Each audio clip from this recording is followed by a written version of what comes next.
I worked late that Thursday because Mrs. Henderson needed deep tissue therapy for her chronic shoulder pain, and I refused to rush sessions just to stick to arbitrary closing times.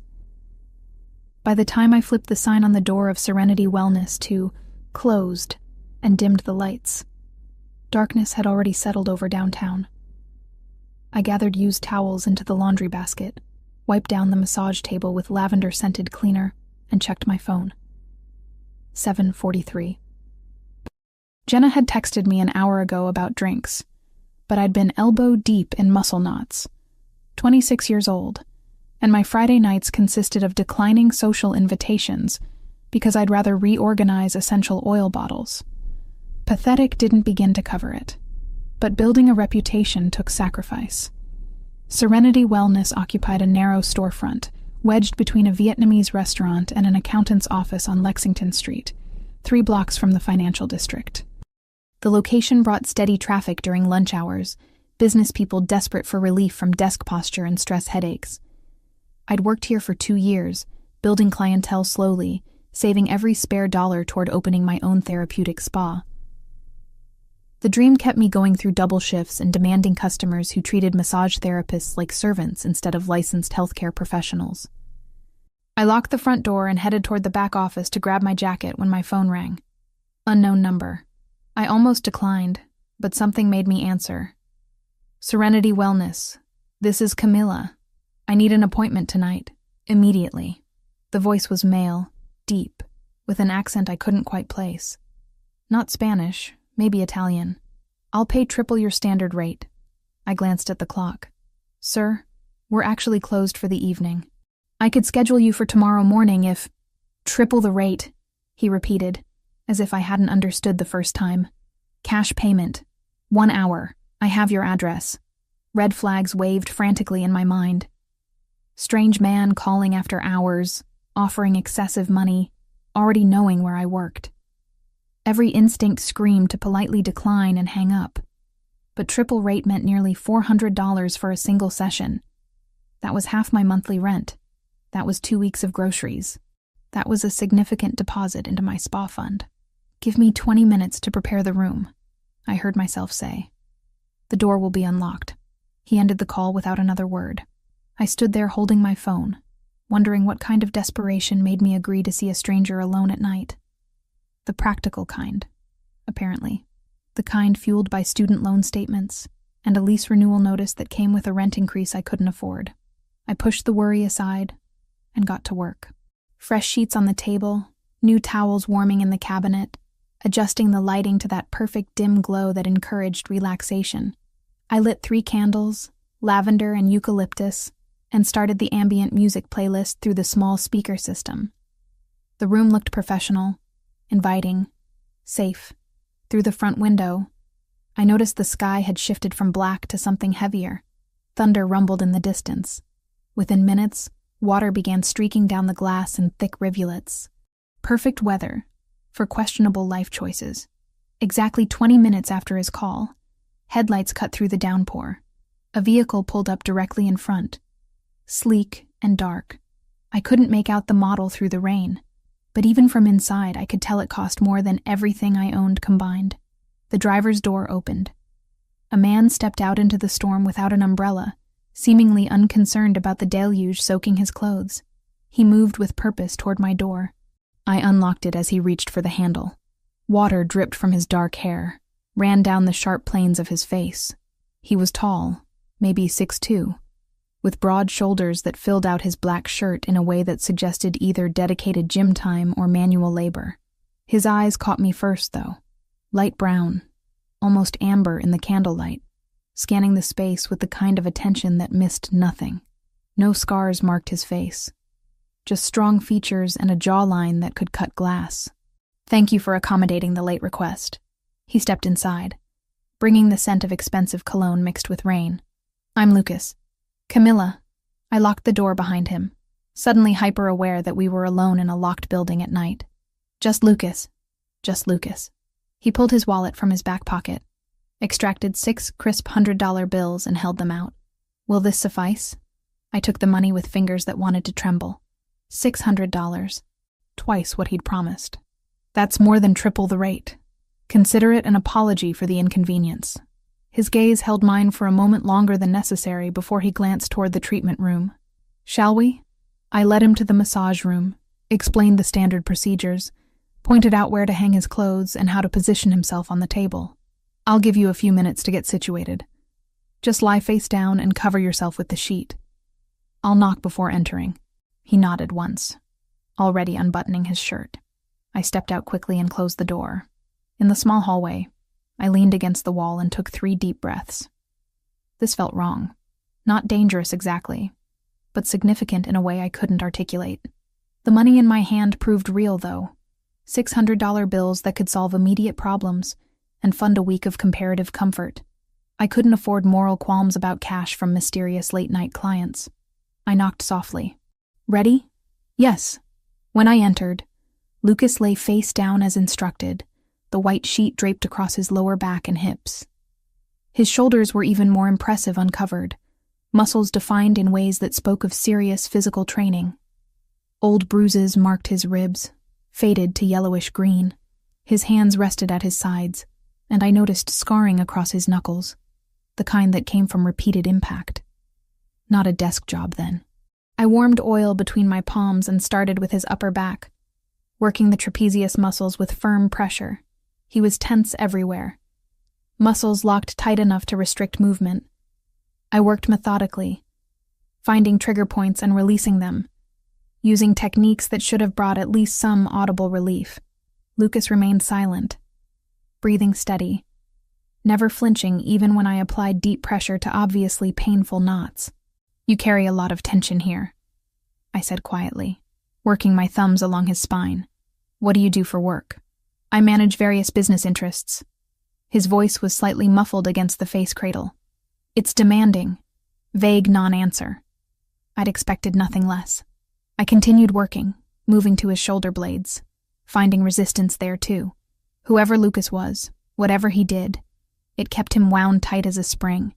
Minutes passed in silence, broken only by the ambient music and the storm outside intensifying. When I reached his lower back, he finally made a sound, a low exhale that might have been relief. I found a particularly stubborn knot near his right hip and pressed into it, using my body weight for leverage. Touch it again. His words were soft but unmistakable. Slower. I froze, hands still on his skin. The request could have been purely therapeutic, a client asking for technique adjustment. But the way he said it, the subtle shift in his breathing, suggested layers I didn't want to examine too closely. I applied pressure again, deliberately slowing my movements, working the muscle group with careful attention. He made that sound again, deeper this time. Not pain, something else entirely. I finished the session in professional silence, maintaining boundaries even as awareness crackled in the space between us. When the hour ended, I stepped out to let him dress. My hands shook slightly as I washed oil from them in the small sink. This was fine. This was just a client who'd needed late-night therapy and had the money to make it happen. Nothing more. Lucas emerged fully dressed, his wet hair pushed back from his face. He looked composed, relaxed in a way he hadn't been when he'd arrived. Same time next Thursday? He asked. I hadn't expected him to want a standing appointment. I usually close at 7 on Thursdays. I'll call ahead. Compensate accordingly for the late hour. He moved toward the door, then paused with his hand on the handle. You're very skilled at what you do, Camilla. I appreciate discretion as much as expertise. Discretion is part of the service. He smiled then, just a slight curve of his mouth that transformed his severe features into something almost warm. Good. Then he was gone, disappearing into the storm as quickly as he'd appeared. Through the window, I watched the expensive car pull away, taillights vanishing into the rain-soaked night. I locked the door and leaned against it, still holding $600 in cash and wondering what I'd just agreed to. The money felt heavier than it should, weighted with implications I couldn't quite name. Lucas wasn't like my other clients. He moved differently, spoke differently, carried himself with a certainty that suggested authority I hadn't earned in my 26 years. I counted the bills again. Real. All of it real. I tucked the money into my wallet, blew out the candles, and locked up for the night.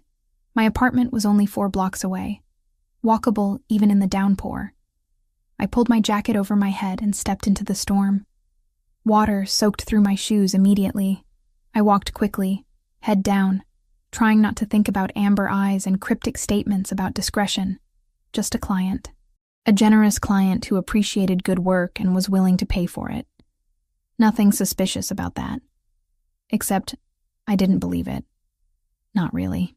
Something about Lucas suggested complications I was better off avoiding.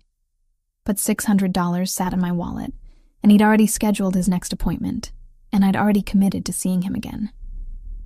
The rain poured harder as I reached my building, an old walk-up that had seen better decades. I climbed 3 flights of stairs to my studio apartment, unlocked the door, and stood dripping on the hardwood floor. My space was small, but mine, decorated with thrift store finds and bargain plants that somehow stayed alive despite my irregular schedule. A futon doubled as couch and bed. A tiny kitchen occupied one corner. The bathroom was barely large enough to turn around in. But the rent was manageable mostly, and the location was convenient. I changed into dry clothes and made chamomile tea I didn't really want. My phone showed messages from Jenna, asking about drinks, expressing concern when I didn't respond. I texted back a quick apology, blamed a late client, promised to catch up tomorrow. She sent back a string of eye-rolling emojis but didn't push. Sitting on my futon with hot tea, I pulled out the cash again. $600 for an hour of legitimate therapeutic work. Nothing wrong with that. Plenty of clients paid premium rates for quality service, but most clients didn't make my pulse race with a simple phrase. Most clients didn't look at me like they could see through practiced professionalism to the desperation underneath. I folded the bills carefully and tucked them into the envelope where I kept savings for my spa dream. One session with Lucas had contributed more than 3 regular sessions. If he really did want standing weekly appointments, that alone could accelerate my timeline by months. The rationalization felt thin, even to me. But I clung to it anyway, because the alternative was admitting that I'd felt something when he'd spoken those words in the dimly lit room. Something that had nothing to do with professional massage therapy and everything to do with the dangerous attraction I'd recognized the moment he'd walked through my door. I finished my tea and crawled into bed, listening to the storm rage outside. Sleep took a long time to find, and when it did, I dreamed of amber eyes and hands that knew exactly where to apply pressure to make someone break. Lucas came back the following Thursday, precisely on time like clockwork. Then the Thursday after that. By the 3rd week, I'd started preparing the room for him without needing the courtesy call. I knew he preferred the temperature slightly cooler than most clients, that he responded better to firm pressure than gentle strokes, that silence worked better for him than ambient music. These details accumulated naturally, the way professional knowledge builds over repeated sessions. What didn't feel professional was the way my pulse quickened when his car pulled up outside, or how I found myself thinking about him during sessions with other clients, comparing their tension patterns to his, wondering what caused the particular way his shoulders locked up. I told myself this was normal therapeutic curiosity. I'd worked with dozens of clients over 2 years. Some stuck in your mind more than others. Jenna noticed something was different. She'd started helping out at Serenity 3 afternoons a week, handling scheduling and front desk duties while I focused on treatments. Thursday evening of the 4th week, she cornered me in the back office while I was reviewing supply orders. "So, who's the mystery man?" She perched on the edge of my desk, painted fingernails tapping against her coffee mug. "The one who comes in late every Thursday and pays in cash." I didn't look up from the inventory list. Just a client who prefers evening appointments. A client who shows up in a car that probably costs 6 figures. A client you get all twitchy about when 7 o'clock approaches. She leaned forward, brown eyes gleaming with curiosity. "Come on, Cam. Give me something. Is he hot? Please tell me he's hot. I don't notice that kind of thing about clients." The lie tasted bitter. "It's unprofessional. You're human, not a robot. And based on the glimpse I got when he walked past last week, he's definitely worth noticing." She waggled her eyebrows. Tall, dark, mysterious vibe. Very Mafia romance novel. Her words struck closer to truth than she could know. I'd been doing my own research since that first session, trying to place Lucas's accent, his demeanor, the way he moved like violence was always an option. Casual internet searches had turned up nothing under just his first name, obviously. But I'd started paying attention to local news, scanning articles about business dealings and real estate transactions. That's when I'd found the name, Lucas Ricchetti, owner of Ricchetti Properties, which managed commercial real estate throughout the city. Legitimate business on the surface, but reading between the lines of news articles revealed a pattern. Properties in specific neighborhoods, always purchased through third parties, always cash deals, connections to restaurants that stayed open despite never seeming busy, warehouse acquisitions in the industrial district that housed mysterious operations. The deeper I dug, the clearer the picture became. Lucas Ricchetti wasn't just a businessman. He was connected, the kind of connected that came with euphemisms like business interests and community influence, the kind that made people speak carefully when his name came up. I should have stopped seeing him the moment I figured it out. Should have canceled his appointments, returned his money, maintained the safe professional distance between myself and anything remotely criminal. But I didn't. Couldn't. Because underneath the suspicion and wariness, fascination burned brighter than common sense. Earth to Camilla. Jenna waved her hand in front of my face. You completely zoned out. Sorry. I set down my pen. Just tired. It's been a long week. It's Wednesday. Exactly. She studied me with the kind of perception that came from a decade of friendship. Jenna and I had met in community college before I'd transferred to the massage therapy certification program. She'd stuck with business administration, graduated, then spent 2 years working corporate jobs she hated before I'd convinced her to help me build Serenity into something real. She knew me well enough to recognize when I was hiding something. Be careful, she said quietly. Whatever this is, whoever he is, just be careful. I wanted to reassure her that nothing was happening, that Lucas was just a client who paid well and required late sessions. But Jenna deserved better than comfortable lies. I will, I promised instead. She nodded and slid off the desk, coffee mug in hand. I'm heading out. Lock up when you're done tonight, yeah? After she left, I sat alone in the small office, listening to traffic sounds filter through the window. 26 years old, and I was apparently incapable of making smart choices when it came to dangerous men with amber eyes and secrets measured in cash payments. My phone buzzed. Unknown number. But I recognized it by now. Lucas never saved my contact information, always called from different numbers. Paranoia or protocol, I couldn't tell. Serenity Wellness. I'll be 10 minutes late tonight. His voice carried background noise, voices speaking in rapid Italian, the kind of heated discussion that sounded like argument. Unavoidable delay. That's fine. The room will be ready. He hung up without goodbye. I'd stopped expecting pleasantries. Lucas communicated with efficiency, never wasting words on empty courtesy. It should have been off-putting. Instead, I found it oddly refreshing, compared to clients who filled sessions with nervous chatter about nothing. 10 minutes late turned into 20. I sat in the treatment room, candles already lit, wondering if he'd cancel entirely. Then I heard the front door, his familiar heavy footsteps, the way he moved through the space like he owned it. When he entered, I noticed the tension immediately. It radiated from him in waves, visible in the tightness around his mouth, the rigid set of his shoulders. Whatever had delayed him had left him wound tighter than usual. Rough day? I asked as he began unbuttoning his shirt. Something like that. He paused, hands stilling on the buttons. Do you follow local news, Camilla? The question caught me off guard. Sometimes. Why?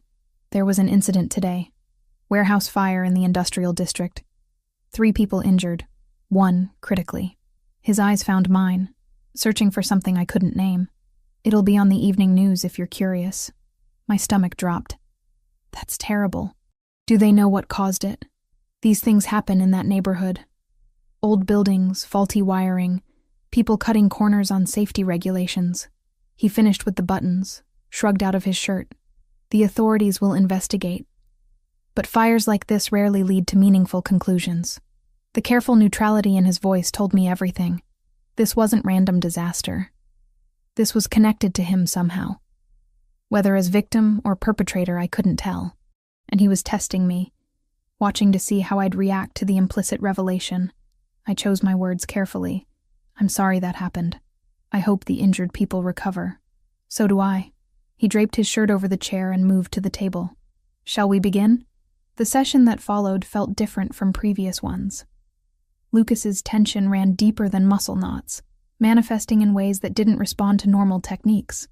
I worked harder, applying more pressure, finding trigger points and working them until he finally started to release some of the coiled energy.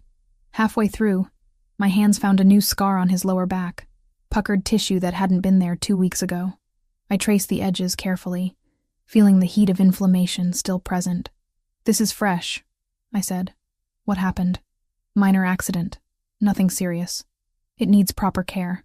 Have you been applying antibiotic ointment?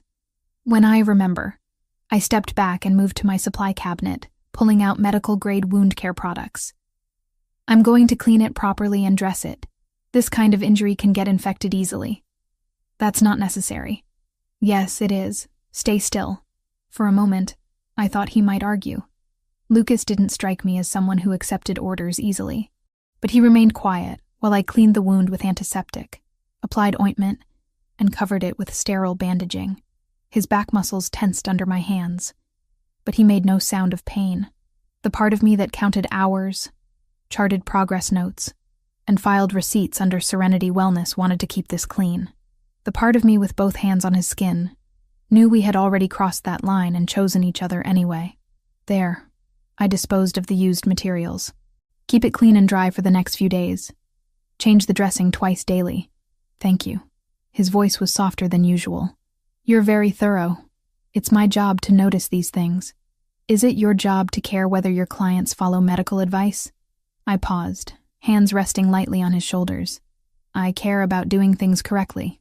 That's not what I asked. He was right. I'd crossed some line from professional detachment into actual concern.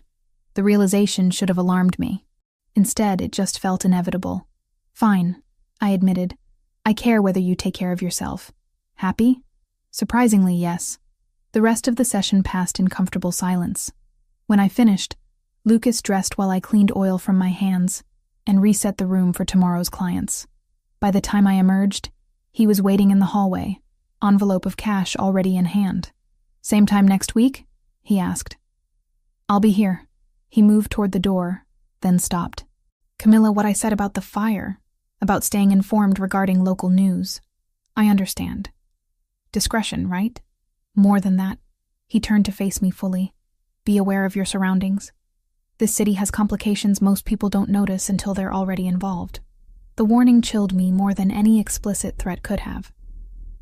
Are you saying I'm in danger? I'm saying that association carries weight, even peripheral association. His gaze held mine with uncomfortable intensity. People notice patterns. They notice who comes and goes from certain locations. Then maybe you should find another massage therapist. Maybe, but I won't. He reached out, fingers brushing my wrist so briefly I might have imagined it. Just be careful. Pay attention. Trust your instincts.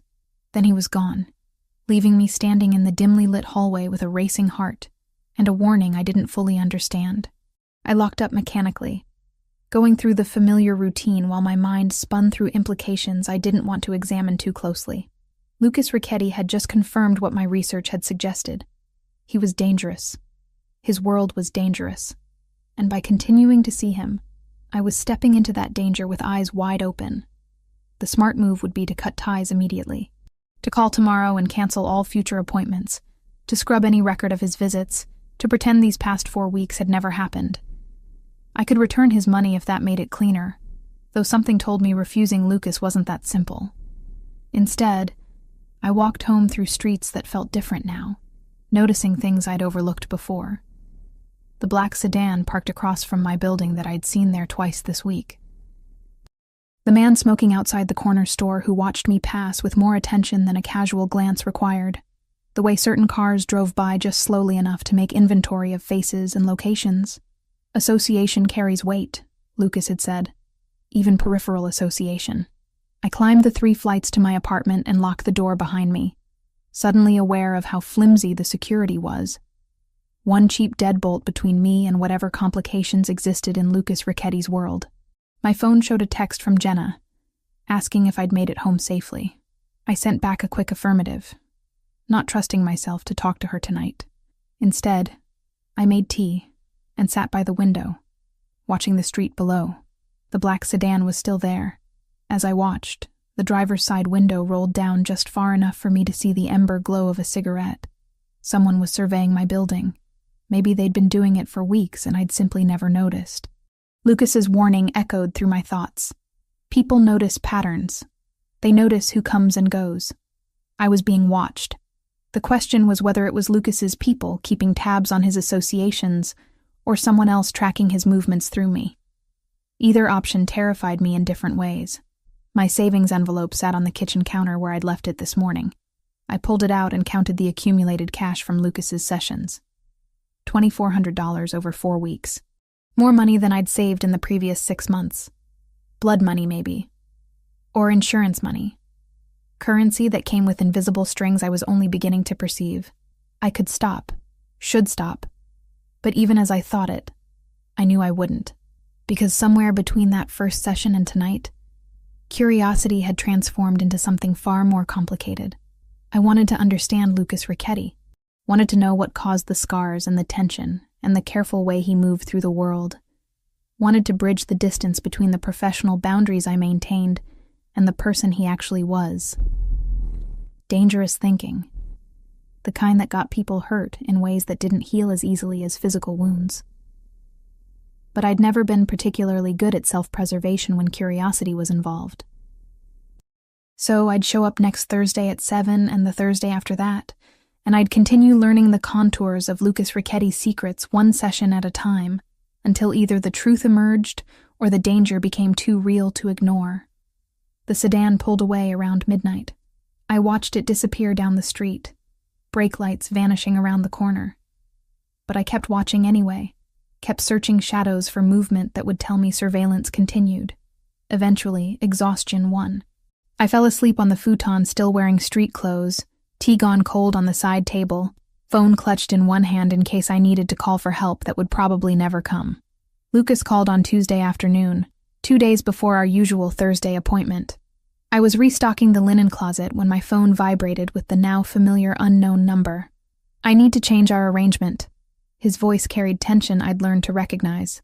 Starting this week, I'd like you to come to my property instead of meeting at Serenity. I nearly dropped the stack of towels I was holding. Your property? Lucas, I don't do house calls. It's not safe. You'll be compensated appropriately. $5,000 monthly, in addition to session fees. You'll have your own workspace, professional equipment, complete privacy. He paused. And substantially better security than your current location provides. $5,000. The number echoed in my head, scrambling rational thought. That was more than I made in a good month at Serenity, handed over just for being available to one client. Why the sudden change? I asked, moving into my office and closing the door, even though Jenna had already left for the day. Circumstances have shifted. I need more privacy than your studio can offer. And frankly, I'd prefer knowing exactly who has access to you during our sessions. The possessiveness in his statement should have alarmed me. Instead, it sent heat curling through my stomach. You'll also maintain your regular schedule at Serenity. This arrangement is for Thursday evenings only, and occasionally other times if needed. If needed? I repeated. That's vague. Intentionally so. My schedule isn't always predictable. Background noise filtered through the phone. Someone speaking urgently in Italian. Lucas responded in the same language, sharp and commanding, before returning to English.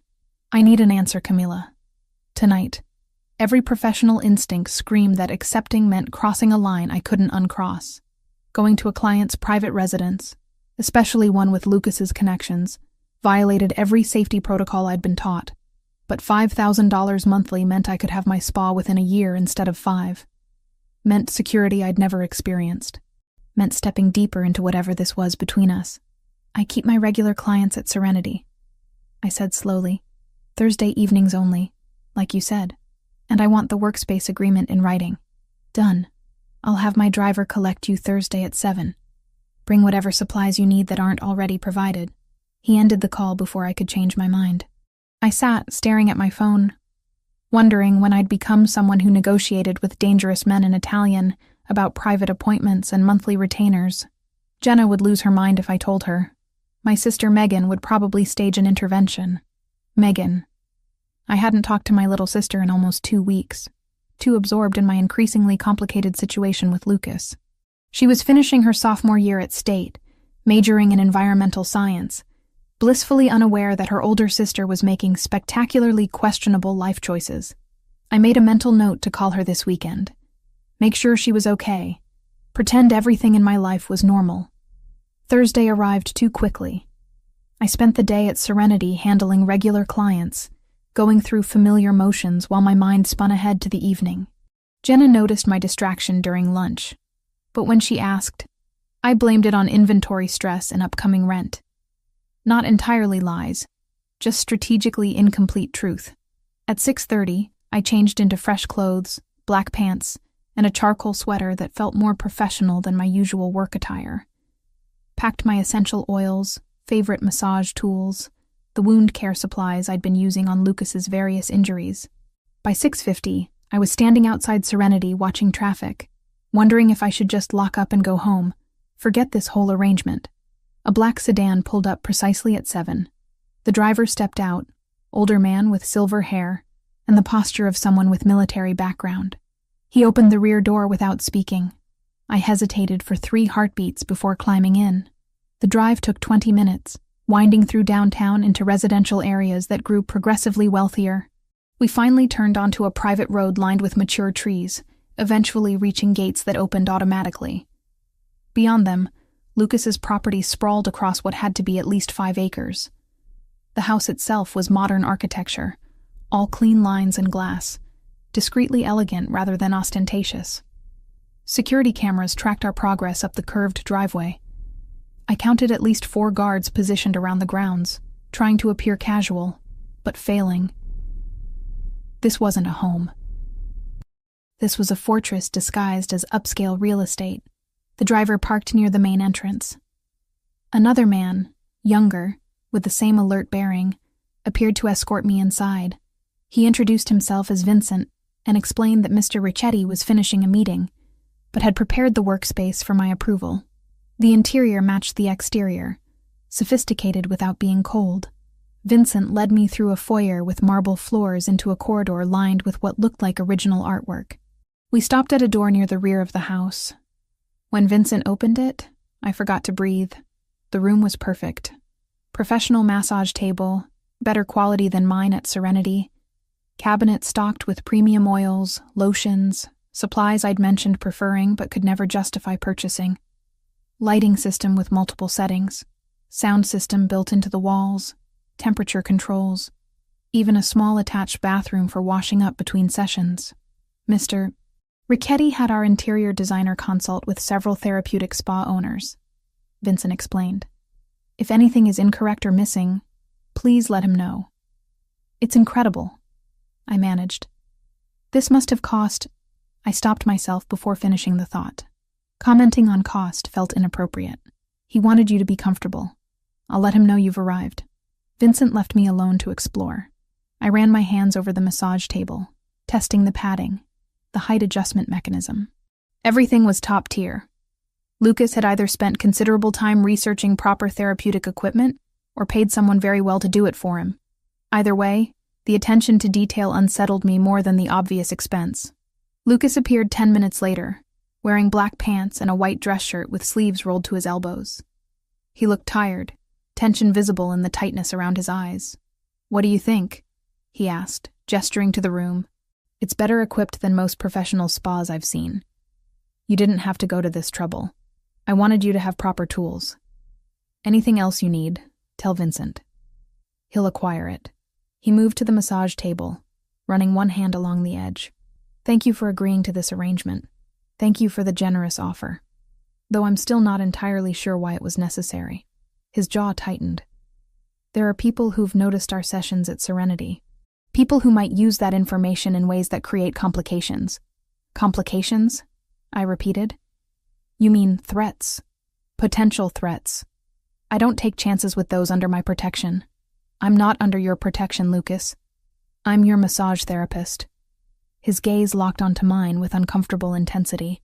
You became under my protection the moment people started watching my patterns. Association creates responsibility, whether we intended it or not.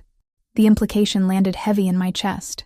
By continuing to see Lucas, I'd inadvertently made myself a target, or at least a point of interest, for whoever tracked his movements. And rather than distance himself to keep me safe, he'd pulled me closer, into his controlled environment where he could monitor potential threats.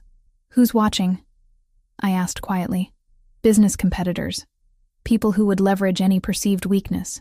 He turned away, moving toward the window that overlooked dark gardens. I have rivals who don't share my boundaries regarding acceptable tactics, and they'd target me to get to you. Given the opportunity, yes. He looked back at me. This isn't meant to frighten you.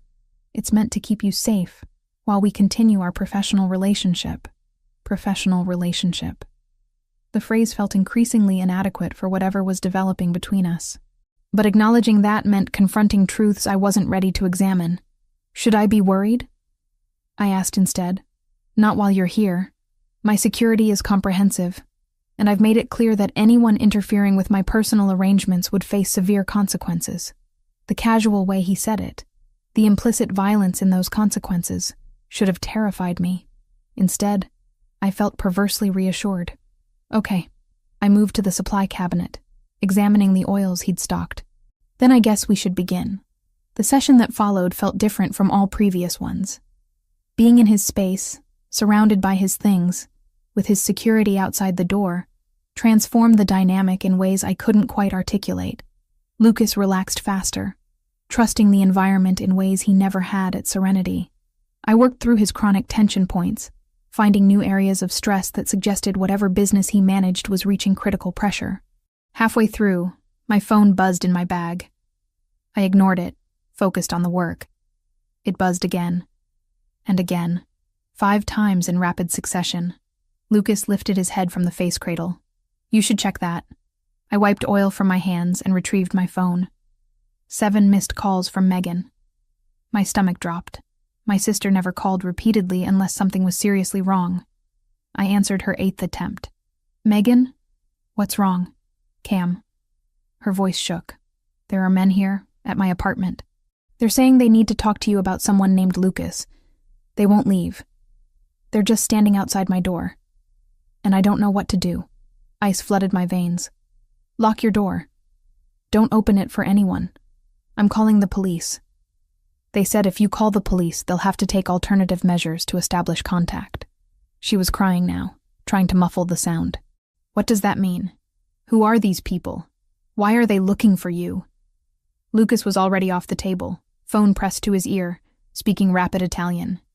He made eye contact with me, and I understood without words. This was exactly the complication he'd warned about. Someone had traced our connection and decided to apply pressure through my 20-year-old sister.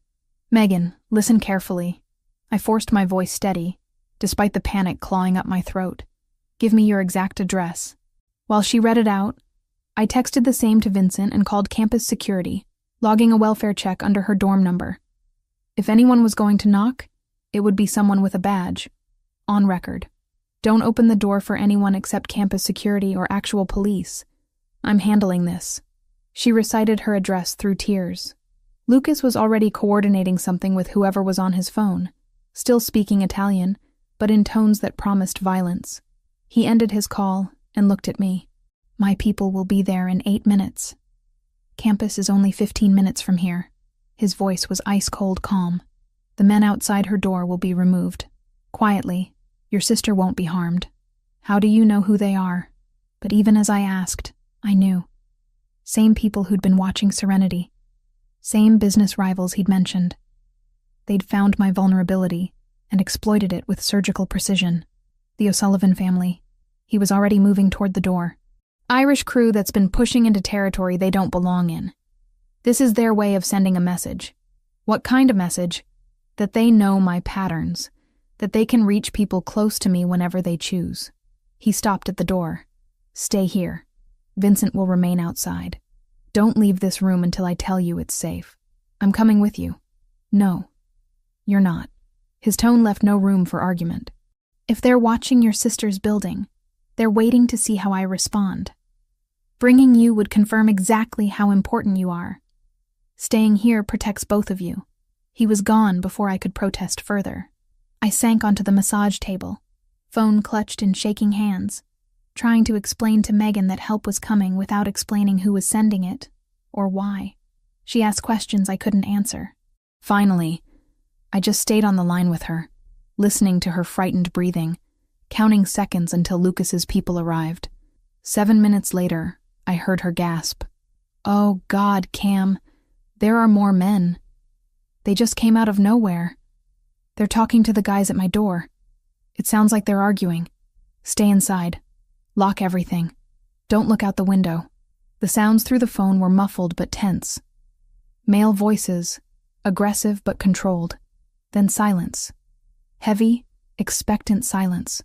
"They're gone," Megan whispered finally. "All of them. Just left." "What the hell is happening? Who were those people?" "I'll explain later. Are you okay? Did anyone try to hurt you?" "No. They just stood there." "But Cam, this is insane. Why would anyone threaten me to get to you? What have you gotten yourself into?" The question I'd been avoiding for weeks. What had I gotten myself into?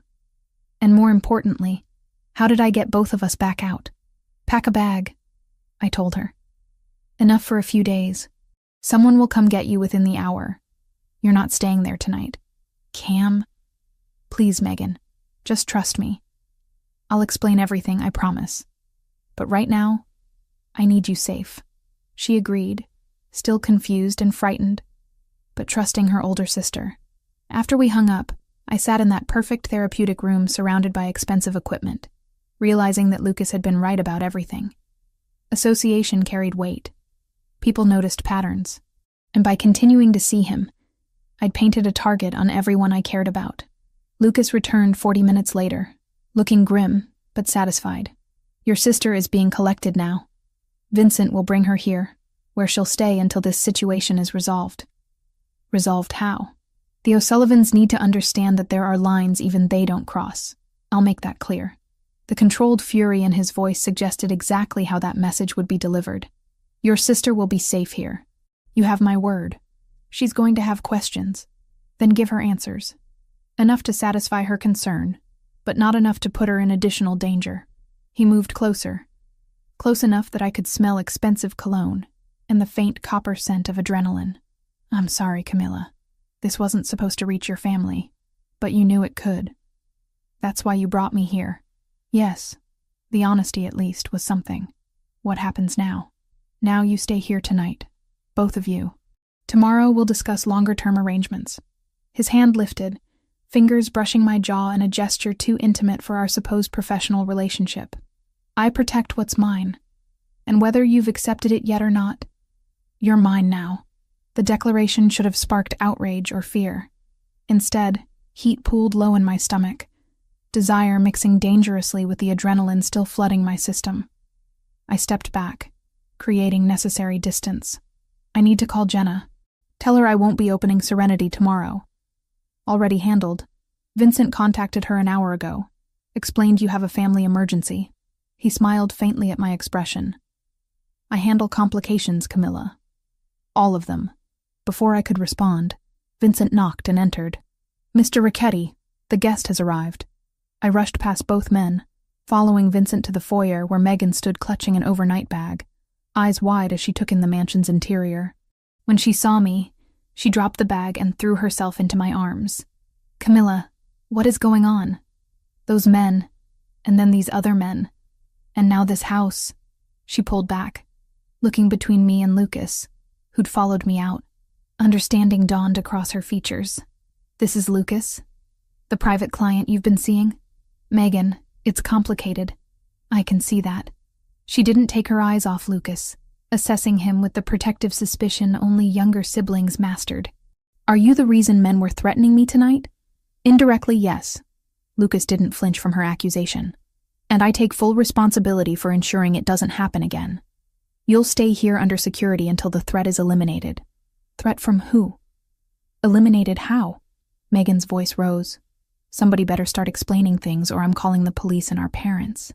Mom and Dad are dead, I reminded her quietly, and calling the police would only make this worse. Her face crumpled.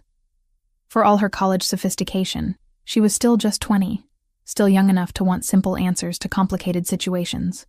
I guided her to a sitting room Vincent indicated, Lucas following at a respectful distance. Over the next hour, I explained what I could, editing liberally, but providing framework. Lucas owned businesses with competitors who played rough.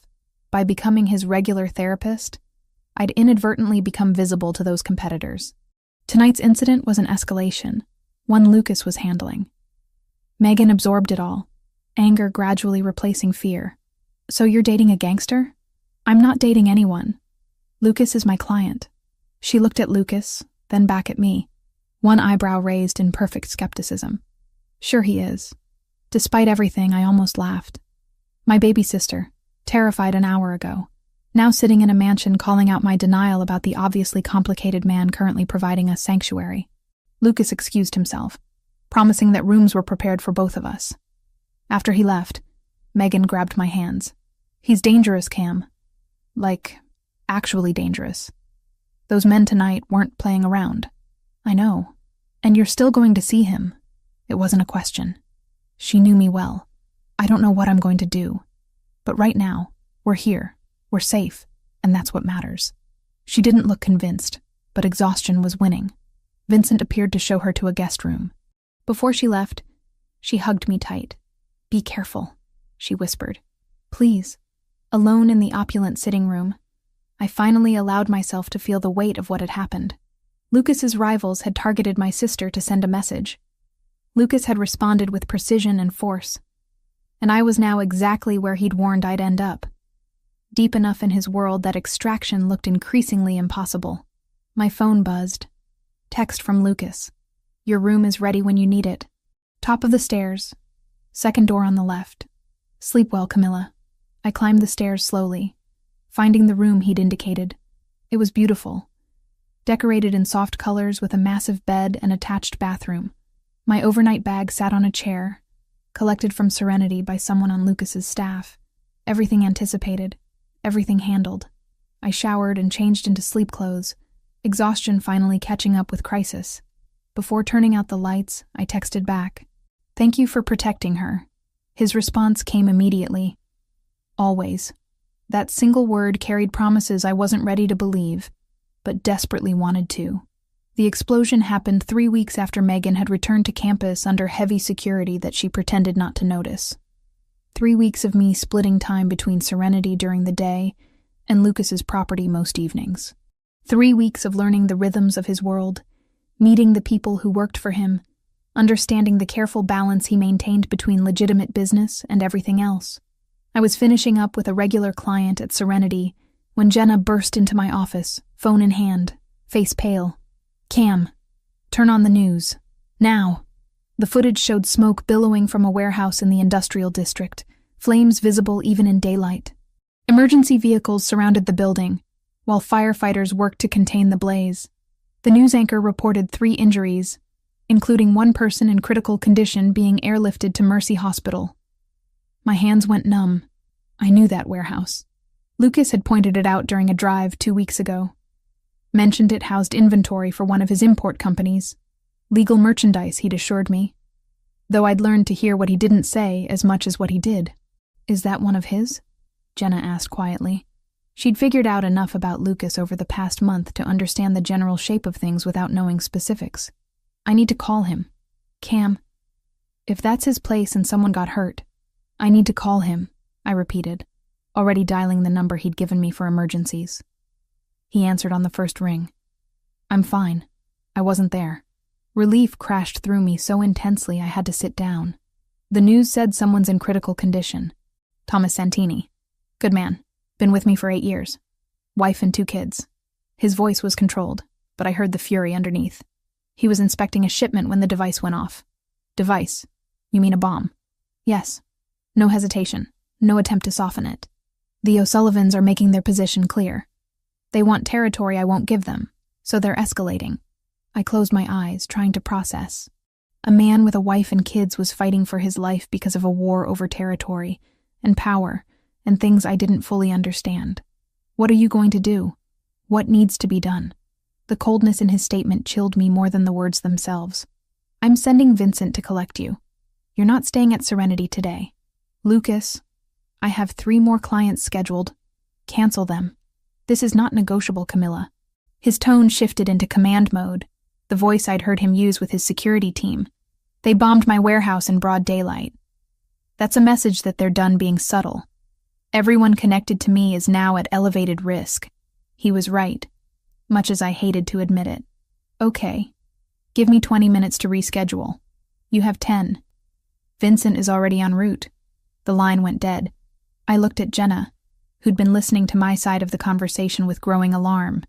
You need to close up for a few days, I told her. Tell people I have a family emergency. Don't come back here until I tell you it's safe. Cam, this is insane. You should call the police, get protection. The police can't help with this. Just trust me, please. Go home, stay with friends, but don't come back to Serenity until you hear from me. She wanted to argue more. I could see it in her face, but she'd known me long enough to recognize when I'd made a decision. She grabbed her bag and keys. Call me every day or I'm calling the cops myself. Deal. Vincent arrived in under 10 minutes. The drive to Lucas's property felt longer than usual, tension radiating from the security team. When we arrived, I noticed twice as many guards as normal, all heavily armed, all on high alert. This wasn't just increased security. This was preparing for war. Lucas met me in the foyer, and the sight of him made my chest tighten. He looked exhausted. Dark circles under his eyes. Tension carved into every line of his face. Without thinking, I crossed the distance between us and wrapped my arms around him. He went rigid for a heartbeat before his arms came around me, pulling me close. We stood like that for several seconds, neither speaking, just holding on to something solid in the middle of chaos. Thomas is in surgery, he said finally, voice muffled against my hair. They think he'll make it, but the damage is extensive. Burns over 40% of his body. I pulled back enough to look at his face. I'm so sorry. This is my fault. I knew the O'Sullivans were getting aggressive, but I underestimated how far they'd go. His jaw clenched. That ends now. What does that mean? It means I'm done playing defensive. It means they declared war, and I'm going to finish it. He released me, stepping back, the vulnerable moment shuddering behind his usual control. You'll stay here until this is resolved. I've already had your things collected from your apartment. You what? Anger flared through concern. Lucas, you can't just move me in without asking. I can and I did. Your apartment building has minimal security. One locked door between you and anyone who wants access. That's unacceptable. He moved toward his office, expecting me to follow. I did, because arguing in the foyer felt pointless. Inside his office, he gestured to a chair while he moved behind his desk. The space was masculine and severe, all dark wood and leather, walls lined with books in Italian and English. A laptop sat open, multiple windows displaying what looked like security footage and financial reports. I'm not your prisoner, Lucas. No, you're under my protection. There's a difference. He leaned against the desk, arms crossed. Camilla, I need you to understand something. The people who did this today, they know about you. They know you matter to me. That makes you a target. I didn't ask to matter to you. His expression softened slightly. I know, but you do. And I'm not apologizing for that. He reached out, fingers brushing my jaw. I should have been more careful, should have kept more distance. But I'm a selfish man, and I wanted you anyway.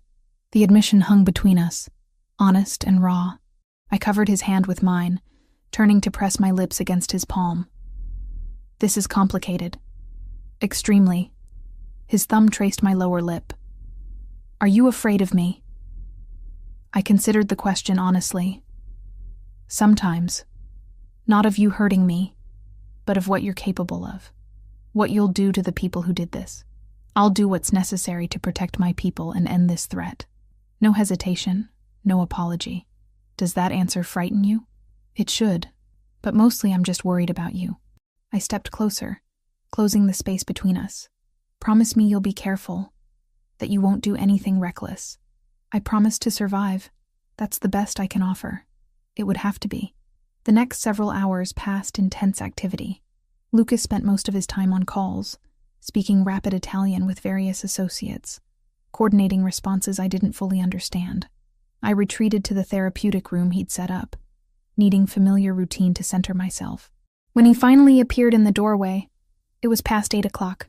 "Can you work on me?" he asked. "I need to think clearly, and right now my shoulders are locked up so tight I can barely move." I prepared the room while he undressed. When he lay face down on the table, I could see the tension immediately. His entire upper back was rigid, muscles bunched like steel cables. I warmed oil between my palms and began working, starting gentle before applying deeper pressure. "Thomas is out of surgery," he said after several minutes of silence. "Prognosis is good. He'll recover." "That's wonderful." I worked a particularly stubborn knot near his shoulder blade, feeling it finally start to release. "Will he be safe? Will they go after him again?" "He's being transferred to a private facility under guard. His family is being moved to a secure location." Lucas exhaled slowly as I found another pressure point. "I take care of my people, Camilla. Always. I know you do." I moved lower, working the muscles along his spine. That's when I felt new damage, tissue that was hot to the touch, inflamed. I stopped, examining it more closely. "Lucas, what is this?" "Minor burn from today. I was close to the warehouse when it went off. Got hit by some debris. This is not minor. The area was at least 6 inches across, blistered and angry red." "Why didn't you say something? This needs medical attention." "It's fine. I cleaned it earlier."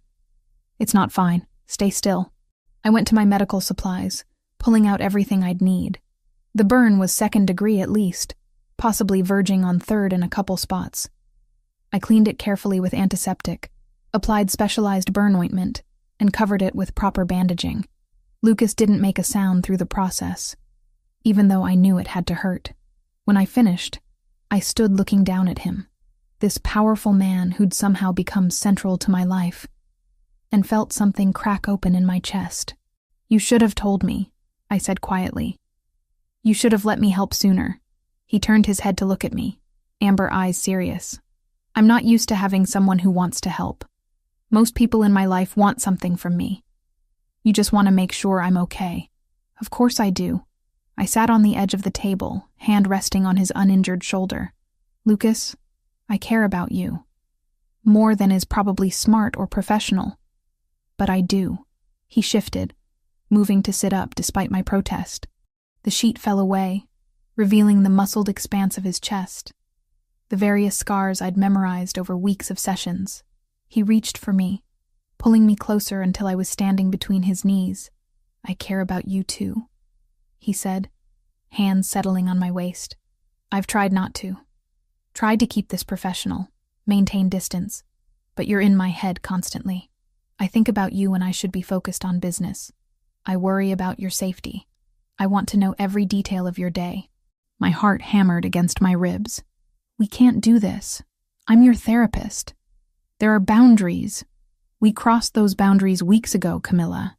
We've just been pretending otherwise." His forehead rested against mine. "Tell me you don't feel this. Tell me I'm alone in it." I couldn't, because he wasn't alone. The connection between us had been building since that first rainy night, growing stronger with each session, each conversation, each moment of honesty between us. I'd been fighting it, clinging to professional ethics that felt increasingly meaningless when measured against what I actually felt. "I feel it," I admitted. "I've been feeling it for a while now." His hands tightened on my waist. "Then stop fighting me. Stop pretending this is just professional. What are you asking for?" "Everything." He pulled back enough to look at me directly. "I want you here, with me. Not as my therapist, though you can still work on me when I'm tense." His lips curved slightly. "I want you as my partner. Someone who knows what I am, and chooses to stay anyway." The declaration should have terrified me. I was 26 years old, with a modest massage therapy practice and a sister in college. He was a crime boss with enemies who bombed warehouses and threatened people I loved. We existed in completely different worlds. But standing there in his arms, feeling the warmth of his skin against mine, seeing vulnerability in eyes that were usually so controlled, I couldn't find the fear I should have felt, only certainty. "Okay," I whispered. "Okay?" He searched my face. "Camilla, do you understand what you're agreeing to?" "I'm agreeing to try. To see what this is between us without hiding behind professional boundaries anymore." I cupped his face between my hands. "I'm choosing you, Lucas. Even knowing what you do, what your world is like. I'm choosing you anyway." Something fierce and possessive flared in his expression. He pulled me forward, capturing my mouth in a kiss that burned away any remaining doubt. I melted into him, hands tangling in his hair, feeling months of denied attraction finally given permission to ignite. When we broke apart, both breathing hard, he pressed his forehead to mine again. "I'll protect you," he promised. "Whatever it takes, whoever I have to go through, I'll keep you safe." I know.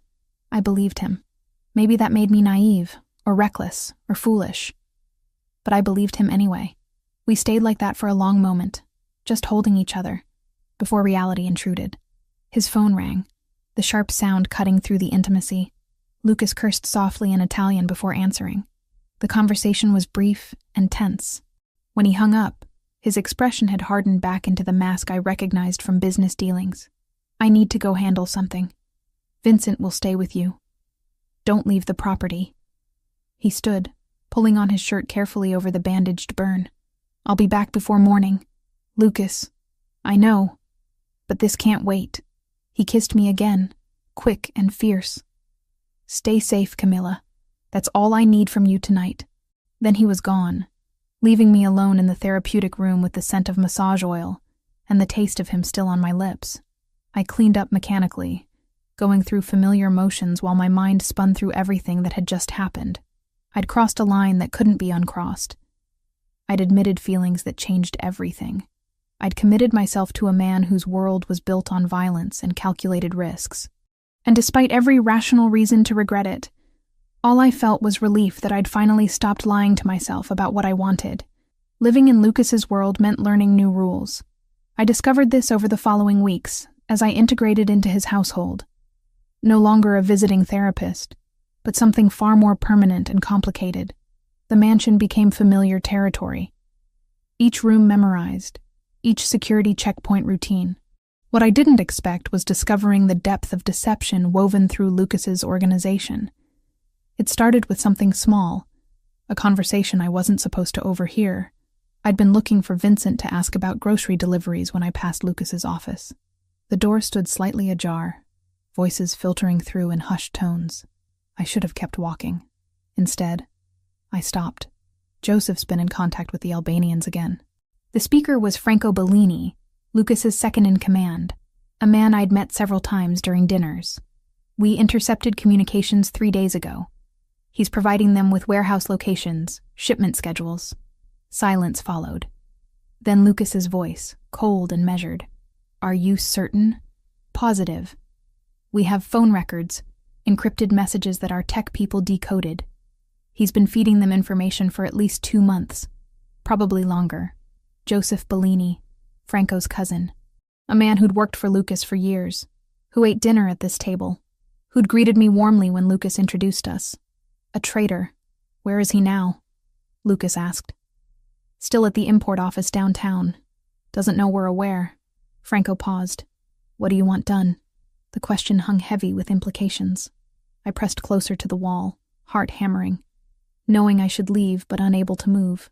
"Bring him here, tonight, quietly." Lucas's tone suggested this was a business matter, routine and inevitable. "I'll handle it personally." My stomach churned. Handle it personally. In Lucas's world, that meant violence, probably death.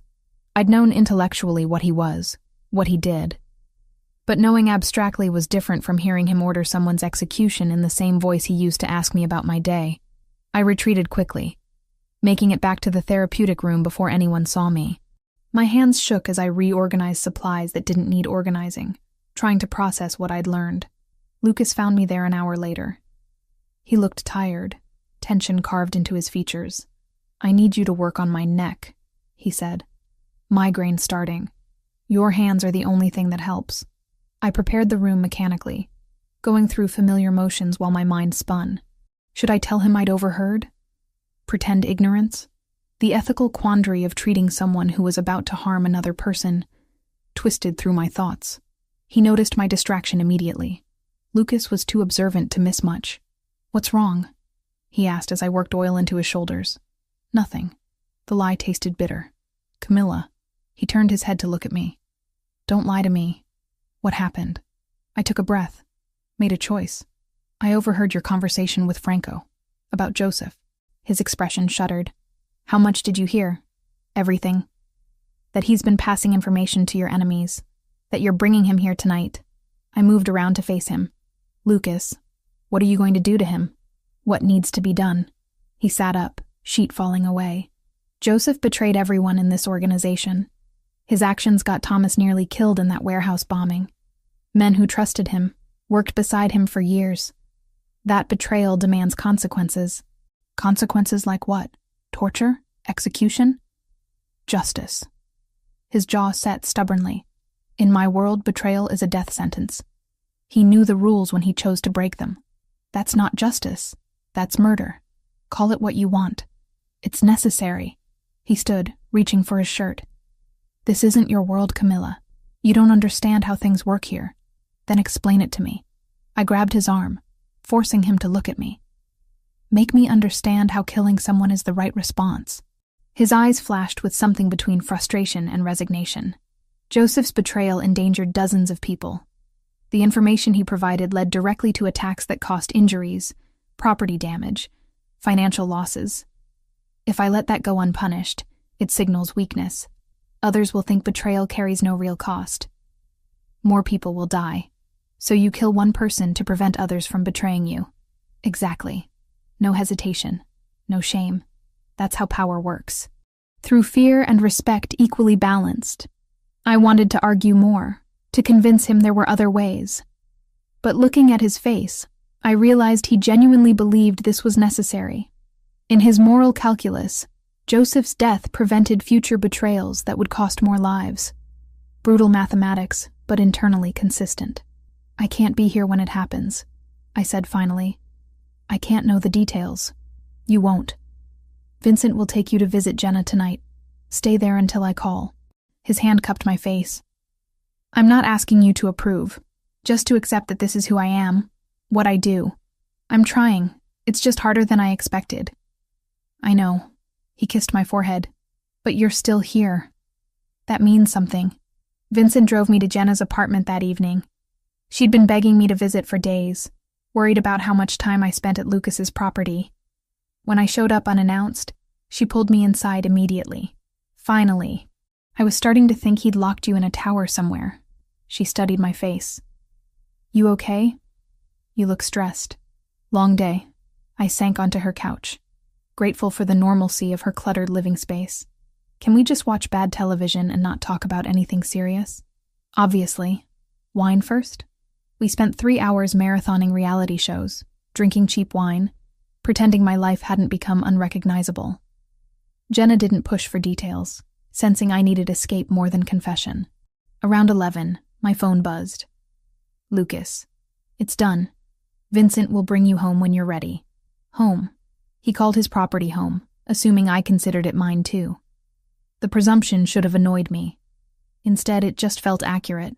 I returned an hour later to find the mansion quiet.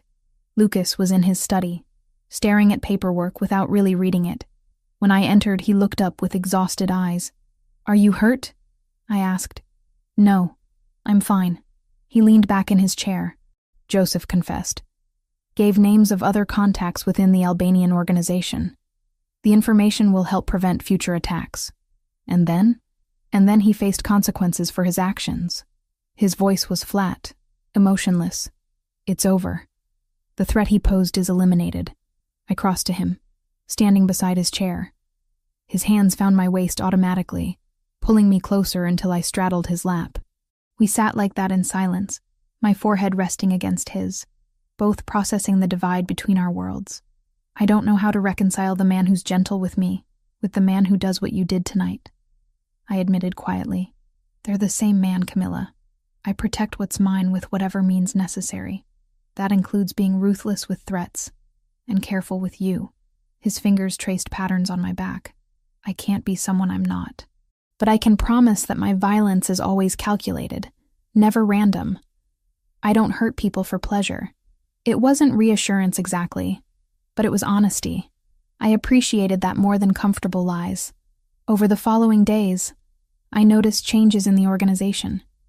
Men who'd been casual in their duties became more precise. Conversations that had been relaxed turned guarded. Word of Joseph's fate had spread through silent networks, delivering Lucas's message about the cost of betrayal. The effect was undeniable. Lucas's authority solidified. People moved with renewed respect, wariness tempering familiarity. I watched it happen while maintaining my own careful neutrality, neither approving nor condemning, just existing in this strange space between worlds. Thomas Santini was released from the hospital 3 weeks after the bombing. Lucas arranged his transport to a private rehabilitation facility, covered all medical costs, provided housing for his family. The generosity seemed at odds with the brutality I knew he was capable of.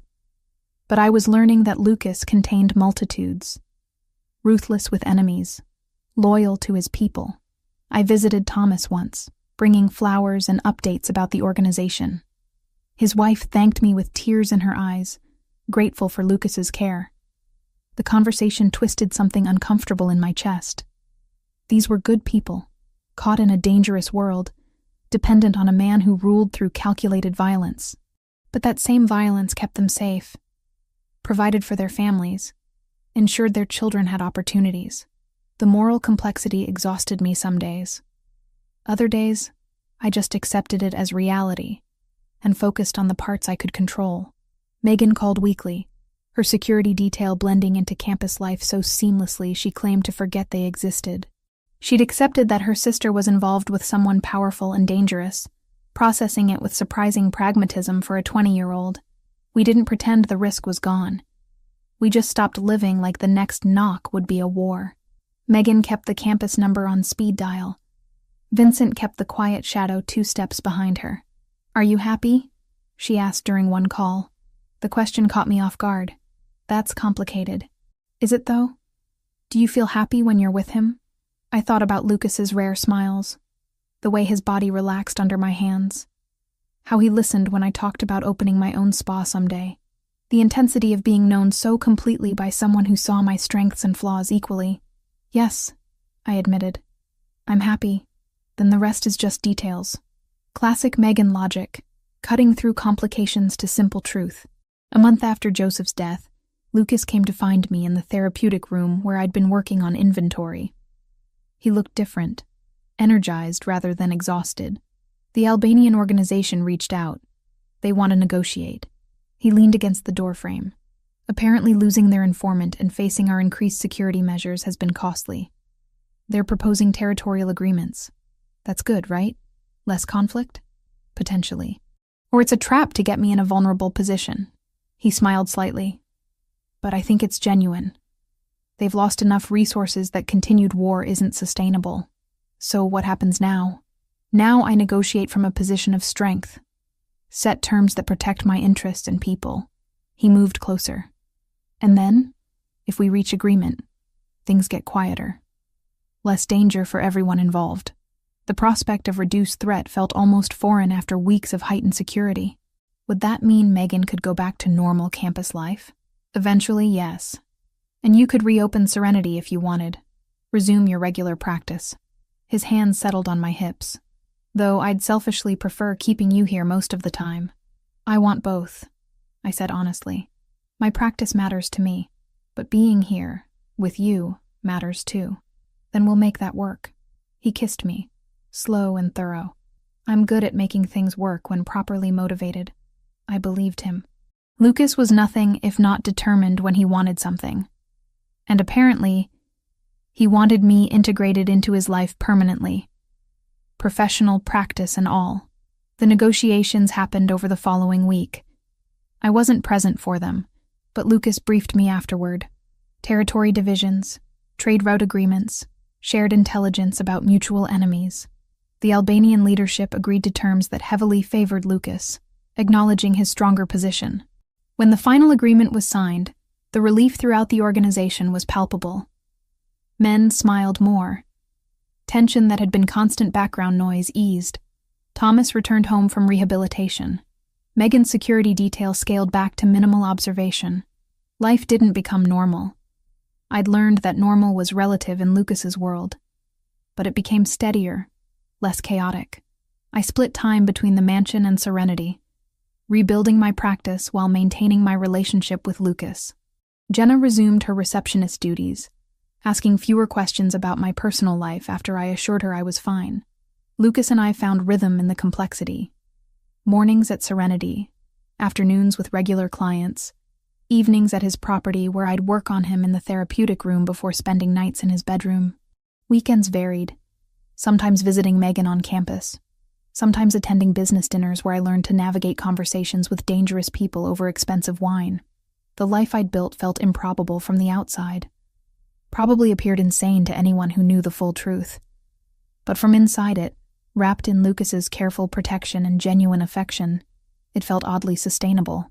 Not perfect, never simple, but mine in ways I couldn't have predicted that rainy night when he'd first walked into Serenity. Lucas brought up the idea over breakfast on a Saturday morning. We'd fallen into routines over the past couple months. Small domestic rituals that made his mansion feel less like a fortress and more like home. Saturday mornings meant coffee on the terrace overlooking the gardens, sunlight filtering through trees that had turned gold with autumn. "I want you to consider something," he said, setting down his coffee cup. "Moving here permanently." I'd been expecting this conversation eventually, but it still caught me unprepared. I practically live here already. Practically isn't the same as officially. Your apartment downtown is still your primary residence. Half your clothes are there, your mail goes there. Legally, it's where you live. He leaned forward, elbows on the table. "I want to change that. I want you here completely." That's a big step. I wrapped my hands around my own mug, needing something to hold. "What about Serenity? My practice?" "Keep it. Maintain your regular schedule there during the week. I'm not asking you to give up your work, Camilla. Just to acknowledge that this is where you belong when you're not working." The possessiveness in his statement should have triggered resistance. Instead, it just felt true. I did belong here, in this house with its armed guards and security cameras, with this man who ruled a criminal empire, but made me coffee exactly how I liked it. "What would that look like practically?" I asked. "Your things moved here. Address changed to this property. Your room becomes officially yours, not a guest space." He paused. "And I'd like you to meet more of my business associates formally, as my partner, rather than my therapist." Partner. The word carried weight beyond simple cohabitation. In Lucas's world, presenting someone as a partner meant claiming them publicly, announcing to allies and enemies alike that they were under his protection. It meant visibility I'd been avoiding. "That makes me a bigger target," I said carefully. "It makes you untouchable." His eyes held mine. "Right now, people know you're important to me. But there's ambiguity about the relationship. That ambiguity creates vulnerability. If I claim you formally, it sends a clear message. Harming you means declaring war on me personally. No one wants that." The twisted logic actually made sense. Being obviously important to Lucas was safer than being questionably important. "What does Megan think about all this?" I spoke with her last week when she visited. She said, and I quote, "If my sister's going to date a gangster, at least make sure she's safe." His mouth quirked. "Your sister is remarkably practical." That sounded like Megan. "When would this happen?" "Whenever you're ready. Today, next month. I'm not rushing you." He reached across the table, fingers finding mine. "But I'd like an answer eventually. I need to know if you're committed to building something permanent with me." The vulnerability beneath his confident exterior surprised me. Lucas, who commanded absolute loyalty from dozens of people, who made decisions that shaped illegal operations across the city, needed reassurance from a massage therapist who'd stumbled into his world by accident. "I need time to think," I said honestly. "Not because I'm uncertain about us, but because this is permanent in ways that scare me. Once I'm officially living here, officially your partner, that's it." There's no going back to my old life. No, he agreed. There isn't. But that life was lonely, wasn't it? Working 80 hours a week, barely making rent, dreaming about a spa you couldn't afford. Here, you have stability, resources, someone who prioritizes your safety and happiness. He wasn't wrong. My life before Lucas had been exhausting and financially precarious. But it had also been mine, built on choices I controlled. This new life offered security at the cost of autonomy. The trade-off felt necessary, but acknowledging that came with grief for what I was leaving behind. "Give me a week," I said. "Let me sit with it. Talk to Jenna and Megan. Make sure I'm choosing this clearly. Take 2 weeks if you need them. But Camilla?" He squeezed my hand. "I love you. I'm not good at saying it. And I know it's complicated given everything else, but I do. That's not conditional on whether you move in. It just is." The declaration stole my breath. We'd circled around the sentiment for weeks, implied it through actions and commitment, but never said the actual words. Hearing them now, in the morning sunlight with coffee cooling between us, felt simultaneously perfect and terrifying. "I love you too," I whispered. "That's why this is so hard, because I want to choose you, but I'm scared of losing myself in the process. Then we'll make sure that doesn't happen. Your practice, your friends, your relationship with Megan, those all stay. You stay you, Camilla, just living here instead of that apartment with the broken heating." I laughed, despite myself. The heating really was terrible. "Okay, 2 weeks. Then I'll give you an answer." He stood, moving around the table to pull me up into his arms. We stood like that for several minutes, just holding each other while the morning warmed around us. Whatever I decided, this moment felt important, a marker of transition between who I'd been and who I was becoming. The following week passed in careful contemplation. I talked to Jenna over dinner, explaining Lucas's proposal without revealing details about his business. She listened with the focused attention that had made her my closest friend. "Do you trust him?" she asked finally. "With my life, yes. With my heart, yes. With making decisions that could hurt other people in ways I don't agree with, that's more complicated. But you knew what he was when you fell in love with him." "I did. I just need to decide if I can live with that long term." She reached across the table, squeezing my hand. "Then here's my advice as someone who loves you. Don't make this about him or his world. Make it about whether you can look at yourself in the mirror and recognize who you are. If living with him means losing that, walk away. If you can integrate his world into yours while staying true to yourself, then maybe it works." Her wisdom cut through my circular thinking. The question wasn't whether I could accept Lucas's life. It was whether I could maintain my identity within it. I spent time at Serenity, working with regular clients, reconnecting with the professional identity I'd built before Lucas. Mrs. Henderson came in for her shoulder treatment. Mr. Park needed his chronic back pain addressed. Young athletes sought recovery therapy. These people depended on me, trusted my expertise. That mattered independent of anything happening in my personal life. I also attended one of Lucas's business dinners, this time paying closer attention to the dynamics. The restaurant was upscale, private room in the back where cameras couldn't reach. 6 men besides Lucas, all dressed in expensive clothes, speaking carefully about territories and shipments and agreements. Their wives or girlfriends sat at the far end of the table, talking about shopping and vacations and other safe topics. I watched them, these women who'd chosen or been chosen for lives built around dangerous men. Some seemed content, others resigned. None appeared unhappy exactly, just adapted to circumstances they'd accepted as unchangeable. Lucas noticed my observation. During a break between courses, he leaned close. "You don't have to become like them. I'm not asking you to sit quietly and pretend to care about designer bags. What are you asking me to do at these things? Be yourself. If you want to participate in business discussions, do it. If you'd rather talk to the other women about massage therapy techniques, that's fine too. I'm not trying to shape you into someone else." His answer reassured me more than any promise of safety could have. He genuinely seemed to want me as I was, not as some idealized partner who fit neatly into his world. Megan visited that weekend, ostensibly to pick up textbooks she'd left in her guest room, but really to check on me. We sat in the library while Lucas handled business calls in his office. "So, he proposed moving in officially?" she asked, curled up on the leather couch with tea. "How did you know?" "He told me last time I visited that he planned to ask. Wanted my blessing first, apparently." She rolled her eyes affectionately. "Like I could stop you if you wanted to do it anyway. Your opinion matters to me. I know. That's why I told him the truth, that you're happier now than I've seen you in years. That before Lucas, you were exhausted and stressed constantly. That whatever he is and whatever he does, he takes care of you in ways that count." Her assessment aligned with my own observations. Lucas had been attentive, protective, without being controlling, supportive of my work and friendships. The foundation seemed solid despite the questionable circumstances surrounding it. "But," I prompted, hearing the unspoken caveat, "but I worry what happens if you try to leave. Men like Lucas don't handle rejection well.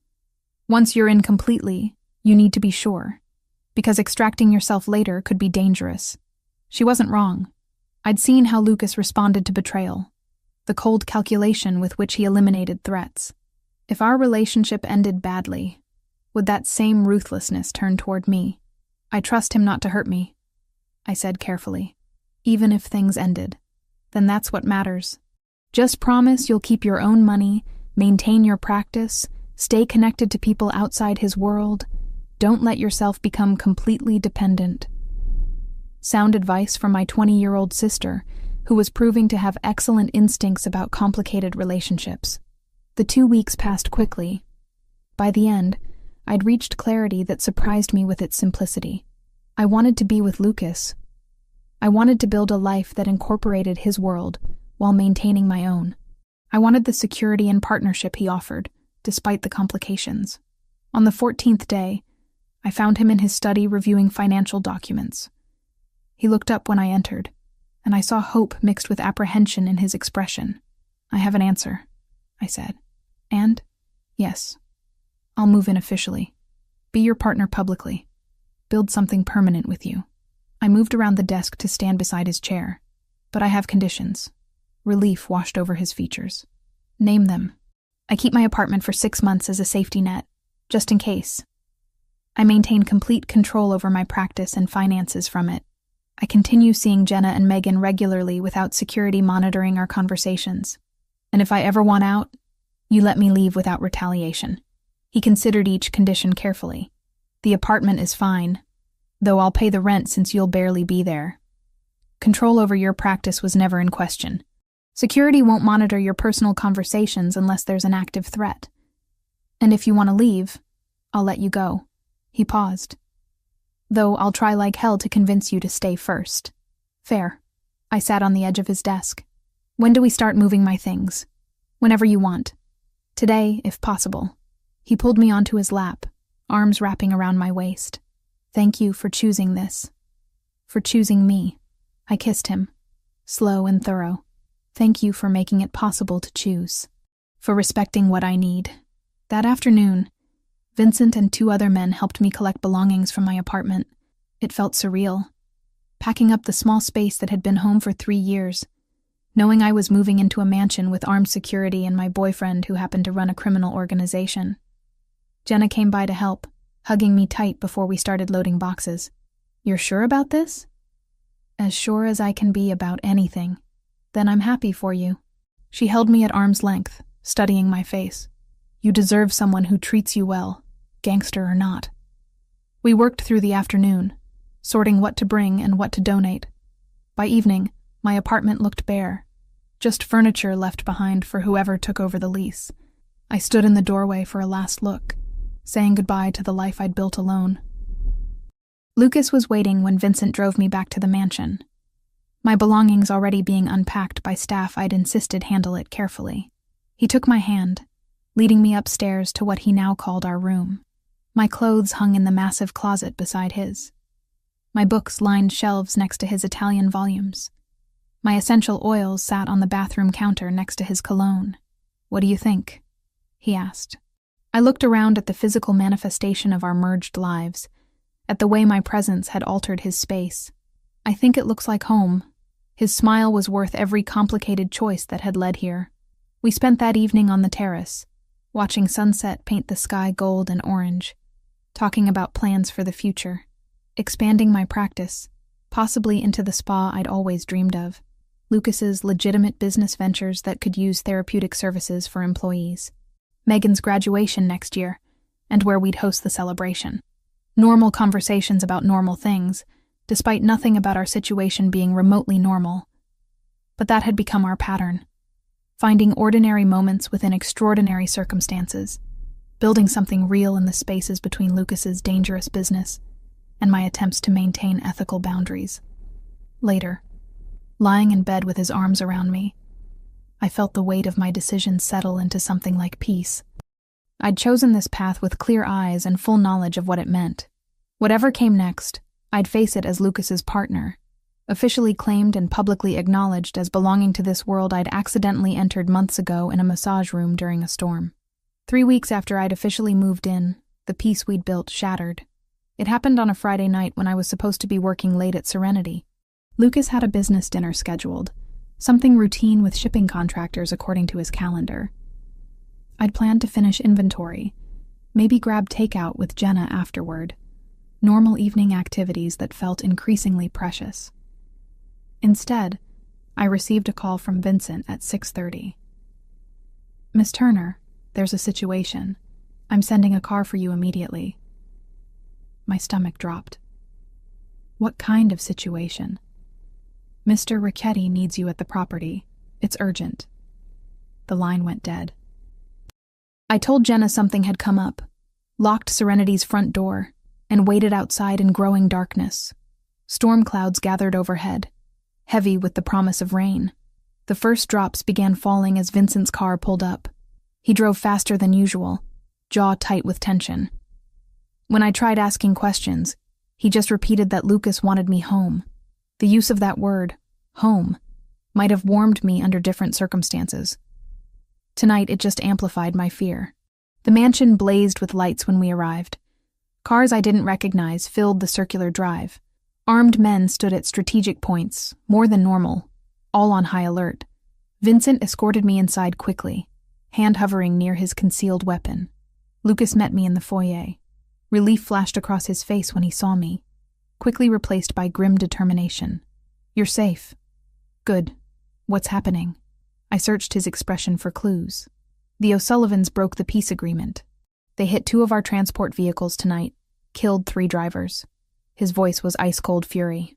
"They're pushing for war again, and this time they're not being subtle about it." The news landed like a physical blow. Men were dead. The careful stability we'd built was crumbling. Why would they break the agreement? They negotiated in good faith. New leadership. Patrick O'Sullivan died last week, heart attack. His son Ryan is taking over, and apparently he thinks his father was weak for making peace with us. Lucas's hands clenched. He wants to prove himself by taking territory we control. So what happens now? Now I respond proportionally. Make it clear that breaking agreements with me costs more than they're willing to pay. He pulled me closer, lips brushing my forehead. "But you're not staying here tonight. It's not safe if they escalate further." "Where am I going?" "Safe house outside the city. Vincent will take you. Megan's already being collected from campus. You'll both stay there until this is resolved." It wasn't a replay of the warehouse fire. It was escalation. A second attack, deliberate and louder, the kind of move you make when you want the city to hear you. Whatever had burned weeks ago had been a warning. This was a declaration. Fear morphed into anger. "You're sending me away while you handle this alone. I'm protecting you while I do what needs to be done. There's a difference." His tone brooked no argument. "This is going to get ugly, Camilla. I don't want you anywhere near it. I'm not a child to be hidden away. No, you're the person I love most in this world, which makes you my greatest vulnerability." His grip tightened. "Please, don't fight me on this. I need to know you're safe so I can focus on ending this quickly." The raw emotion in his voice cut through my resistance. He was terrified for me, even while projecting controlled fury about everything else. "How long?" "A week at most, probably less." He kissed me properly then, desperate and claiming. "I'll call every day. Vincent stays with you. If anything feels wrong, If anyone approaches the safe house, you run. Understood? I nodded against his chest, breathing in his scent, trying to memorize this moment in case it was the last. The thought terrified me more than the threats from the O'Sullivans. Promise me you'll be careful, that you won't take unnecessary risks. I promise to survive this and come back to you. His forehead pressed against mine. Now go. Vincent's waiting. The safe house turned out to be a cabin 40 minutes outside the city, nestled in woods that provided natural concealment. Megan arrived shortly after me, escorted by 2 security guards who positioned themselves outside. My sister looked scared but trying to hide it. "This is really happening again," she said, sinking onto the couch. I thought the agreement meant it was over. So did I. I moved to the kitchen, needing to do something with my hands. But apparently peace doesn't last when leadership changes.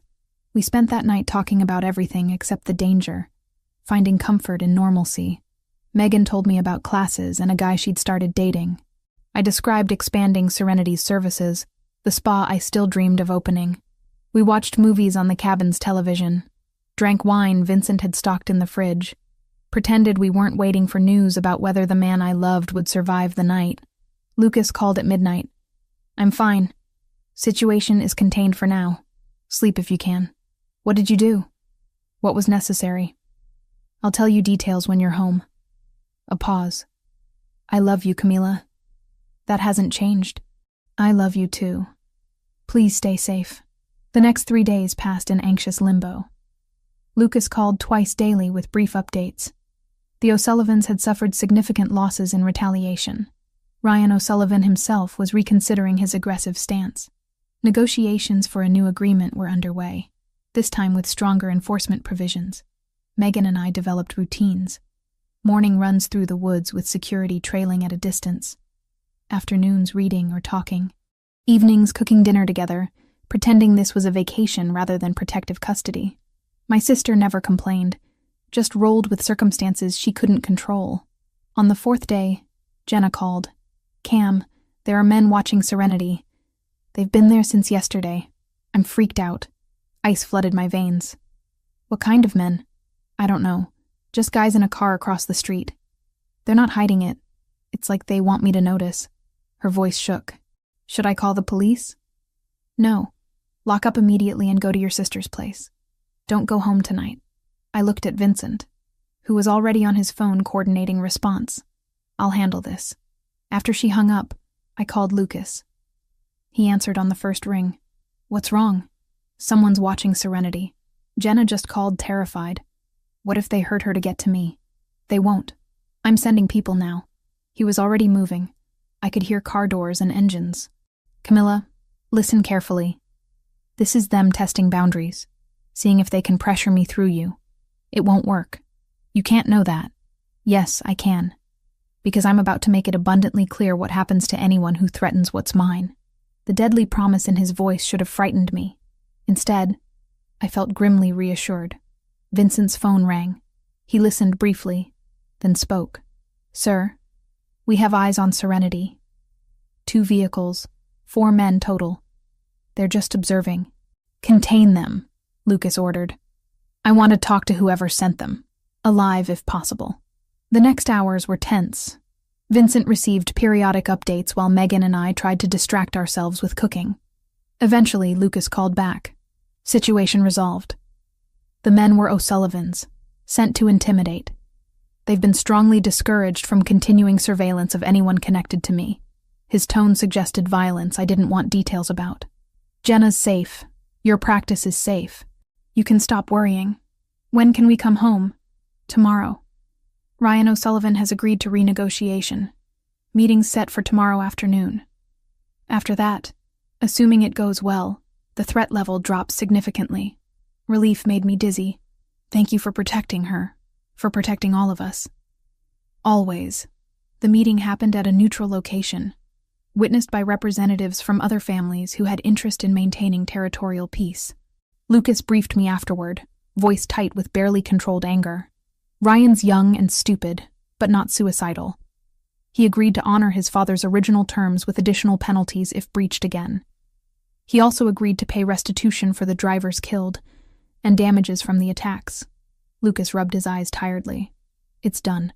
We're back to cautious peace. That evening, he came to collect us personally.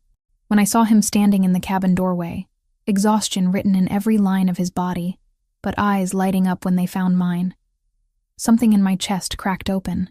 I crossed the distance and wrapped my arms around him, not caring that Megan and Vincent were watching. I missed you, I whispered against his neck. I missed you more. His arms tightened. Let's go home. The drive back felt different somehow, weighted with understanding about what our life together actually meant. Peace was always temporary. Threats would continue emerging. Lucas would respond with calculated violence, and I would have to accept that while maintaining my own moral boundaries. But driving through the night with his hand in mine, knowing he'd moved heaven and earth to keep me safe, I realized something important. I loved him not despite what he was, but including all of it. The dangerous man and the gentle partner existed simultaneously, and both were real. Later, in our bedroom with rain finally falling outside, Lucas held me close. I need you to understand something. This life I live, the choices I make, they'll always carry risk. I can minimize it, manage it, but never eliminate it completely. I know. I traced the new bruise on his ribs, evidence of how close he'd come to real danger. But I'm choosing to stay anyway. Choosing you anyway. His kiss tasted like relief and promise, and the faint copper of blood he'd probably shed in my defense. Then we'll make it work. Together. 6 months after the O'Sullivan confrontation, life found new patterns. The second peace agreement held, this time backed by enough mutual respect and fear to make it sustainable. Lucas's organization stabilized, territories clearly defined, operations running smoothly. Thomas Santini returned to active duty, scarred but functional. Megan finished her sophomore year with excellent grades. Jenna expanded her role at Serenity, taking over more administrative duties so I could focus on treatments. And I learned to exist in both worlds simultaneously. Mornings at Serenity working with clients who knew nothing about Lucas, beyond the vague mention of a boyfriend in real estate. Afternoons at the mansion, integrated into rhythms of a household that ran on strict security protocols and unspoken hierarchies. Evenings with Lucas, where we carved out normalcy through shared meals and quiet conversations about futures we might actually survive to see. The transformation wasn't dramatic or sudden. I didn't wake up one day comfortable with what Lucas did. Instead, acceptance accumulated gradually, through hundreds of small moments. Watching him coordinate security for Thomas's daughter's wedding. Seeing him pay college tuition for the children of men who died working for him. Understanding that loyalty in his world meant something tangible. Binding. Almost sacred. You've changed, Jenna observed one afternoon while we inventoried supplies at Serenity. Not bad, just different. How so? More confident. Less worried about what people think. You used to apologize for taking up space. Now you just exist in it. She studied me with the perception that came from years of friendship. Living with a crime boss agrees with you, apparently. I laughed despite myself. That's one way to put it. Are you happy, though? Really happy. The question deserved honest consideration. Yes. It's complicated and sometimes scary and definitely not what I imagined for my life. But yes, I'm happy. Lucas asked me to marry him on a Tuesday evening in October. Nothing dramatic, no grand romantic gesture. We were in the therapeutic room after I'd worked through tension in his shoulders from a long day of meetings. He pulled on his shirt, turned to face me and said simply, "Marry me." I blinked, certain I'd misheard. What? Marry me, Camila. Make this official in every way possible. His hands found mine, fingers intertwining. I'm not good at romance or pretty words, but I love you. I want to build a future with you. I want legal recognition that you're mine and I'm yours. That's the most unromantic proposal I've ever heard, but I was smiling, heart racing, feeling certainty settle into my bones. Yes, I'll marry you. Relief transformed his features. He pulled me close, kissing me with an intensity that made the world narrow to just us. When we broke apart, he rested his forehead against mine. I promise to keep you safe, to respect your work and independence, to never ask you to compromise who you are. I promise to stay, to choose you every day even when it's difficult. to build something real in the middle of all this chaos. We told Megan first, during her visit the following weekend. She squealed with genuine excitement, hugging us both, already planning wedding details we hadn't considered. Jenna cried happy tears when I showed her the ring Lucas had produced the next day, a simple platinum band with a single diamond. Understated but clearly expensive, like everything in his world. The wedding happened 2 months later, small ceremony with only people who mattered. Megan as my maid of honor, Franco Bellini as Lucas's best man, Vincent and the core security team standing as witnesses, Jenna and Thomas's family filling out the small chapel Lucas had arranged. No press, no publicity, just vows exchanged between two people who'd found each other in unlikely circumstances.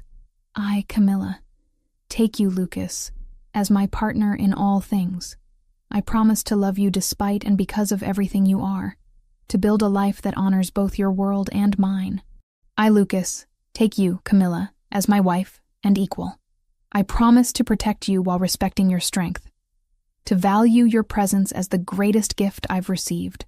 Simple words that carried weight of everything we'd survived together, every choice that had led to this moment. When he kissed me as my husband, it felt like sealing a promise we'd actually been making for months, one therapeutic session at a time. Life after the wedding settled into comfortable permanence. I kept Serenity, now expanding to include yoga classes and nutritional counseling. Lucas supported the growth, providing capital and business advice while maintaining distance from day-to-day operations. It remained mine, a piece of identity separate from being his wife. We talked about children eventually, though both agreed to wait a few years.